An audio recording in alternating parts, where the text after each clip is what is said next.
اور 10:30 پر لائٹ بند کرنے کی گھنٹی بج جاتی۔ اس کے بعد کوئی باہر نہیں جا سکتا تھا۔ اگر کسی کو پیشاب کی حاجت ہوتی تو یہ اس کے لیے سزا کی وجہ بن سکتا تھا۔ شروع میں ہمیں یہ زندگی بڑی مصنوعی لگی، لیکن پھر آہستہ آہستہ ہمیں عادت پڑ گئی اور یہ سب کچھ اچھا لگنے لگا۔ چونکہ ہم جونیئر کیڈٹس تھے، اس لیے تمام سینئر ہمیں ملازموں کی طرح سمجھتے تھے۔ ہم ان کا کام کر کے خوش ہوتے، لیکن اسی خوشی میں خلوص کم اور خوشامد زیادہ ہوتی تھی۔ میں اکثر اپنے کمرے سے ہیڈ بوائے کے کمرے کو دیکھا کرتا تھا۔ ہیڈ بوائے کا نام جنید یاسین تھا اور وہ بنگالی تھا۔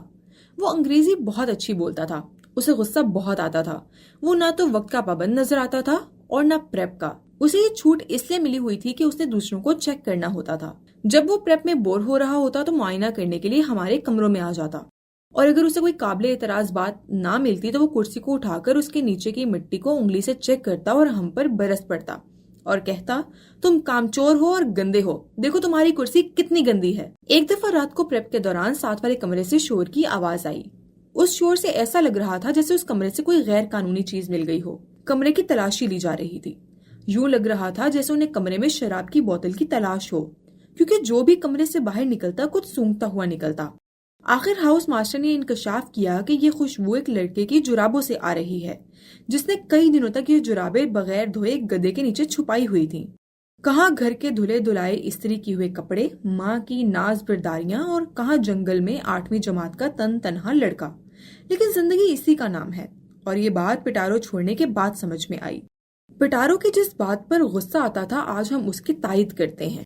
ہر روز دوپہر کے وقت کھڑکی سے ایک اور نظارہ کیا کرتا تھا۔ ہیڈ بوائے کے کمرے کے سامنے ایک جیپ آ کر رکتی اور اس میں سے ایک انگریز لڑکی نکلتی جو اس کے کمرے میں چلی جاتی۔ چند لمحوں کے بعد دونوں باہر نکلتے، اسی دروازے پر پہلے ہی سے 2 گھوڑے موجود ہوتے۔ وہ دونوں ان گھوڑوں پر بیٹھ کر سواری کے لیے نکل جاتے۔ دراصل یہ لڑکی گھڑ سواری کے لیے پٹارو آیا کرتی تھی، کیونکہ گھڑ سواری کی سہولت پٹارو کے علاوہ کہیں اور میسر نہیں تھی۔ اس لڑکی کے والد جام شوروں میں ایک دوا ساز کمپنی میں MD کے عہدے پر فائز تھے۔ میری نگاہیں اس وقت تک ان کا تعاقب کرتی جب تک وہ میری نظروں سے اوجھل نہ ہو جاتے۔ میں اکثر سوچا کرتا تھا کہ ہیڈ بوائے کی بھی کیا شان ہوتی ہے۔ جب کھیلوں کا وقت ختم ہو جاتا تو میری کوشش ہوتی کہ میں سب سے پہلے ہاسٹل پہنچوں۔ ان کے واپسی کے مقام پر پہلے سے کھڑا ہو جاتا۔ جب وہ سیر سے واپس آتے تو جنید یاسین بہت رعب سے مجھے بلاتا اور مشروب کی 2 بوتلیں لانے کے لیے کہتا۔ میں آنن فانن بوتلیں لے کر ان کے دروازے پر پہنچتا۔ بوتلیں لے کر وہ بڑی حقارت سے مجھے مخاطب کر کے کہتا، ناؤ گیٹ لاسٹ، یعنی دفع ہو جاؤ۔ وہ یہ جملہ اس لیے بولتا کہ فوجی زندگی کا اصول ہے کہ جونیئرز کو ان کی حد میں رکھنا چاہیے۔ میری بوتلیں لانے سے یہ ہوتا کہ مجھے ان کو قریب سے دیکھنے کا موقع مل جاتا۔ میں کمرے میں واپس آتا تو سوچتا کہ میں سینئر بن کے اسی طرح اس کمرے میں رہوں گا۔ ایک انگریز لڑکی گھڑ سواری کرنے کے لیے آئے گی اور میں اس کے ساتھ سیر کے لیے جاؤں گا۔ اسی طرح جب ایک جونیئر کیڈٹ مجھے بھی 2 ٹھنڈی بوتلیں لا کر دیا کرے گا تو میں اسے اسی طرح گیٹ لاسٹ کہہ دوں گا۔ پھر کچھ یوں ہوا کہ میں 12ویں جماعت میں واقعی ہیڈ بوائے بن گیا۔ مجھے وہی کمرہ بھی مل گیا، گھوڑی بھی وہی مل گئی۔ اب میں اس انتظار میں تھا کہ شاید کھیل کے وقت میں ایسی ہی ایک گوری لڑکی مجھے ملنے آئے گی اور ہم گھوڑوں پر بیٹھ کر سیر کے لیے نکل جائیں گے۔ لیکن تب تک وہ لڑکی جام شروع سے جا چکی تھی اور اس کے والد کی جگہ کوئی اور شخص تعینات ہو کر آیا تھا جو پاکستانی تھا، اور اس طرح میرا یہ خواب ادھورا رہ گیا۔ جنید یاسین کی اس گھوڑی کا نام چمپا کلی تھا۔ ہیڈ بوائے بننے کے بعد جب میں پہلی دفعہ اس گھوڑی پر بیٹھا تو اس نے کافی ہیل و حجت کی، لیکن بالآخر جب اسے یقین ہو گیا کہ آنے والے 1 سال میں میں ہی اس کا مالک ہوں تو وہ مجھ سے مانوس ہو گئی۔ جن لوگوں کو گھوڑے سواری کا شوق ہے وہ جانتے ہیں کہ گھوڑا اپنے مالک کی نفسیات کو خوب سمجھتا ہے۔ وہ اپنی پیٹھ پر بیٹھنے والے کی شخصیت کے تمام راز اپنے اندر منتقل کر لیتا ہے۔ گھوڑا یقیناً ایک وفادار جانور ہے اور وفاداری نبھانا اسے خوب آتا ہے۔ ہاں، اگر وہ بے وفا ہے تو صرف اس لیے کہ نئے مالک کے آنے پر وہ اپنے پرانے مالک کو چند ہی ہفتوں میں بھول جاتا ہے۔ پٹارو میں 8ویں جماعت کے لڑکوں کے ساتھ ایک مسئلہ یہ بھی ہوتا تھا کہ انہیں سینئرز مختلف بہانوں سے خوب ستایا کرتے تھے۔ ایک دفعہ ہمارے ایک سینئر نے ہم تینوں روم میٹس کو کہا کہ ہم اس کے کمرے میں آئیں۔ جب ہم اس کے کمرے میں داخل ہوئے تو وہ اپنے پلنگ پر لیٹا ہوا میگزین پڑھ رہا تھا۔ اس نے اندر آنے کی اجازت دینے کے بعد کہا، مجھ تک پہنچنے کے لیے قالین کے اوپر سے نہیں، قالین کے نیچے سے آؤ۔ ہم زمین پر لیٹ گئے اور قالین کے نیچے سے آنے کی کوشش کرنے لگے۔ جب ہم ناکام ہوئے تو وہ ہمیں ہاسٹل سے باہر لے آیا اور پھر ہمیں سزا دی۔ بعض اوقات وہ گلاس میں بہت سی مرچیں ملاتا اور پوچھتا کہ یہ کیا ہے۔ ہم کہتے یہ مرچوں والا پانی ہے تو وہ کہتا نہیں، یہ فانٹا ہے، اور پھر ہم سے دوبارہ پوچھتا تو ہم فانٹا کہہ دیتے۔ اس پر وہ کہتا منگوائی تو میں نے اپنے لیے تھی لیکن تم پی لو۔ اس طرح وہ ہمیں مرچوں والا پانی بغیر منہ بنائے پینا پڑتا۔ منگل اور بدھ کو میس میں چکن پکایا جاتا تھا۔ میس میں ہم میں سے اکثر کی نگاہیں کھانے کے برتن پر ہوتی تاکہ وہ اپنی پسند کی بوٹی نکال سکیں۔ پٹارو میں ان تمام سختیوں کے ساتھ ساتھ ہفتے کی رات کو تمام بچوں کو لازماً انگریزی فلم دیکھنا ہوتی تھی جو عام طور پر جنگی موضوعات پر ہوتی۔ اتوار کو چونکہ چھٹی ہوتی تھی اس لیے یونیفارم کی پابندی نہیں ہوتی تھی۔ ہم اپنی مرضی کا لباس پہن کر میس میں جاتے اور اس دن ایسا لگتا جیسے ہم آزاد کردہ قیدی ہوں۔ اتوار کی شام کو ہمیں اردو یا پنجابی فلم دکھائی جاتی تھی، لیکن یہ فلم دیکھنا لازمی نہ ہوتا تھا۔ جو بچے یہ فلم نہ دیکھنا چاہتے انہیں یہ بتانا ہوتا تھا کہ وہ اس دوران کیا کریں گے۔ ہمیں 8ویں جماعت کے نصاب کے علاوہ ایسے مضامین بھی پڑھائے جاتے تھے جو کیڈٹ کی نہ صرف جسمانی تربیت کرتے تھے بلکہ اس کی ذہنی صلاحیتوں کو بھی جلوہ بخشتے تھے۔ ہمارے تمام اساتذہ اعلیٰ ڈگریوں کے حامل تھے۔ اسلامیات مسجد کے مولوی صاحب پڑھاتے تھے۔ مولوی صاحب پٹھان تھے۔ جب وہ پڑھاتے تو اردو اور پشتو میں تمیز کرنا مشکل ہوتا تھا۔ وہ واحد استاد تھے جو کان سے پکڑ کر مکے بھی رسید کر دیا کرتے تھے۔ وہ خود کو ایک بہت بڑا عالم اور ادیب سمجھتے تھے۔ اردو کی لکھائی میں املا کی غلطی وہ ہرگز برداشت نہ کرتے تھے۔ لیکن ایک دفعہ میری سالانہ رپورٹ پر انہوں نے لکھا، لڑکا بہت اچھا ہے، کتا لانا بھول جاتا ہے۔ اصل میں وہ خود بے لگانا بھول گئے تھے۔ ایک دفعہ میرا پرچہ چیک کر کے انہوں نے مجھے 100 میں سے 110 نمبر دے دیے۔ جب معاملہ پرنسپل صاحب تک پہنچا تو وہ اپنی بات پر اڑ گئے اور پرنسپل صاحب کو قائل کرنے کی کوشش کی۔ اگر اس کا پیپر اچھا ہے تو اسے 100 سے زیادہ نمبر کیوں نہ دوں؟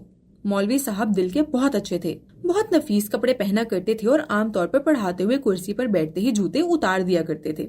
کئی دفعہ بچے ان کی جوتی کو ٹھوکر مار کر بینچوں کے نیچے پھینک دیا کرتے تھے اور وہ کلاس ختم ہونے کے بعد اپنے جوتے تلاش کرتے رہ جاتے تھے۔ 8ویں جماعت میں ہمارے لیے پریڈ اور پی ٹی نئی چیزیں تھیں۔ ان میں سخت محنت کرنا پڑتی تھی۔ بہت سے بچے جان چھڑانے کے لیے فوجی بینڈ میں شامل ہو جاتے۔ بینڈ میں شامل ہونے سے ایک طرف تو پریڈ سے چھٹی مل جاتی اور دوسری طرف ایک انڈا اور 2 کیلے اضافی خوراک کے طور پر ملتے تھے۔ سعید اور طارق دونوں بینڈ میں شامل ہو گئے۔ ایک بینڈ بجاتا رہا اور دوسرا ڈھول، لیکن 5 سال کی محنت کے بعد بھی دونوں میں سے کسی کو بھی نہ بینڈ بجانا آیا اور نہ ڈھول۔ سعید شروع سے ہی نازک مزاج تھا۔ وہ وقت پر اور اچھا کھانا کھانا پسند کرتا تھا۔ پڑھائی میں وہ بہت لائق تھا، لیکن جسمانی مشقت سے کسی حد تک گھبراتا تھا۔ پٹارو کے اس ماحول میں ہم دونوں ایک دوسرے کے لیے سہارا تھے۔ طارق حسین کا تعلق اوکاڑا سے تھا۔ وہ ہمارا نیا دوست بنا تھا۔